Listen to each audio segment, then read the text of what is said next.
नमस्कार। चलिए आज हिंदी साहित्य के एक ऐसे दौर में चलते हैं जहां कविता महलों में लिखी जाती थी और शायर राजाओं को रिझाते थे।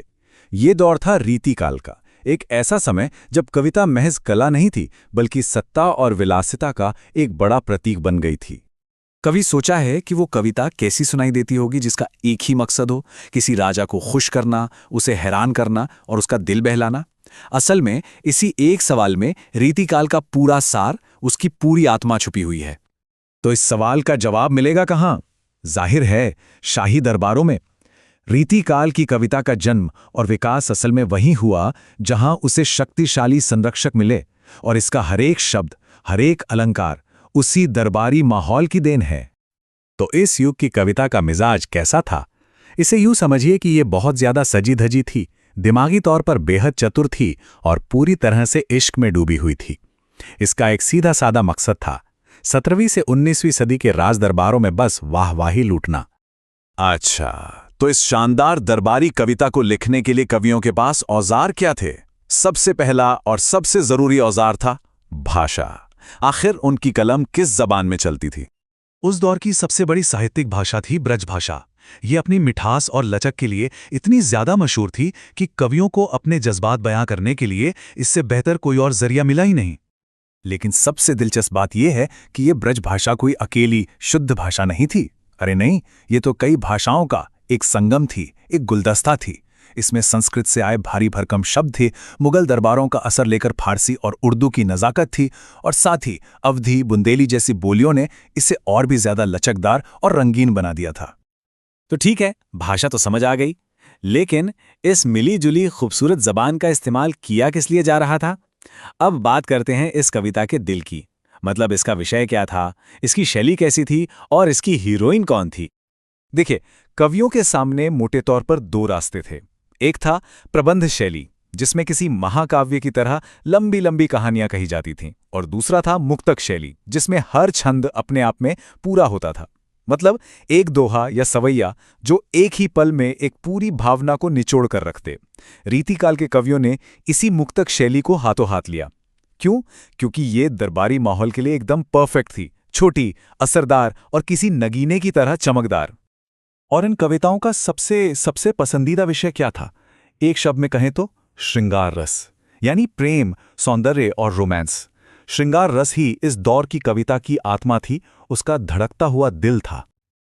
पर यह श्रृंगार भी एक तरफा नहीं था। इसके दो पहलू थे, दो चेहरे थे। एक था संयोग, जब प्रेमी प्रेमिका साथ होते हैं और उन हसीन पलों का जश्न मनाया जाता है, और दूसरा था वियोग, यानी बिछड़ने का दर्द और इंतजार की तड़प। और क्या कमाल की बात है कि कवियों ने इन दोनों ही भावनाओं को बड़ी शिद्दत से तराशा। तो इस पूरी प्रेम कहानी के सेंटर में कौन था? वो थी नायिका, यानी कविता की हीरोइन। लेकिन वो सिर्फ एक किरदार नहीं थी, वो तो कवि की कलाकारी का कैनवस थी। एक ऐसा कैनवस जिसकी खूबसूरती का हर पहलू कविता का मुख्य आकर्षण बन जाता था। और ये खूबसूरती का बखान भी कोई आम नहीं था। इसे कहते थे नक्शिख वर्णन। मतलब नाखून से लेकर सिर के बालों तक शरीर के हर एक अंग की खूबसूरती का इतना बारीक और सजावटी ब्यौरा कि सुनने वाला बस दंग रह जाए। जैसे कमल जैसे नाखून या काले काले बालों का बहता हुआ दरिया। ये एक तरह का साहित्यिक फॉर्मूला बन गया था, जिसे लगभग हर कवि ने अपनाया। तो हमने ये तो देख लिया कि कविता क्या थी और कैसी थी, लेकिन अब असली सवाल पर आते हैं। ये कविता ऐसी थी ही क्यों? वो कौन सी बाहरी ताकतें थीं जो इस अनूठी शैली को गढ़ रही थीं? इसका सबसे बड़ा और शायद सबसे सीधा जवाब है आश्रयवाद। उस दौर में कवि अपनी रोजी रोटी और शोहरत के लिए पूरी तरह से राजाओं पर निर्भर थे, तो जाहिर सी बात है कविता का एक बहुत बड़ा हिस्सा अपने राजा यानी आश्रयदाता की तारीफ में लिखा जाता था। और इसी सिस्टम ने, इसी जरूरत ने कविता की दिशा तय कर दी। और जब राजा को खुश करना हो तो सिर्फ तारीफ से काम नहीं चलता। राज दरबार तो कवियों के लिए अपनी विद्वता यानी अपना पांडित्य दिखाने का एक स्टेज बन गया। वो मुश्किल से मुश्किल छंदों और अलंकारों का इस्तेमाल करके ये साबित करते थे कि वो कितने बड़े ज्ञानी हैं। नतीजा, कविता बहुत ज्यादा तकनीकी और एक दिमागी कसरत जैसी हो गई। इस पूरी सोच को आलोचक हजारी प्रसाद द्विवेदी ने अपने एक वाक्य में खूबसूरती से समेट दिया है। उन्होंने कहा कि इस दौर में कला कला के लिए बन गई थी और इसका नतीजा ये हुआ कि कविता सच्ची असली भावनाओं के बजाय बनावटी मनोभावों का एक जुलूस बनकर रह गई। तो इतनी कलाकारी, इतना पांडित्य और इतनी दरबारी चमक दमक के बाद आज की तारीख में रीतिकाल की विरासत को कैसे देखा जाता है? चलिए इसकी ताकत और कमजोरियों दोनों का एक जायजा लेते हैं। यहाँ एक बड़ा मिला जुला सा नजरिया सामने आता है। आचार्य रामचंद्र शुक्ल ने इसके प्रेम केंद्रित होने की वजह से इसे श्रृंगार काल का नाम दिया।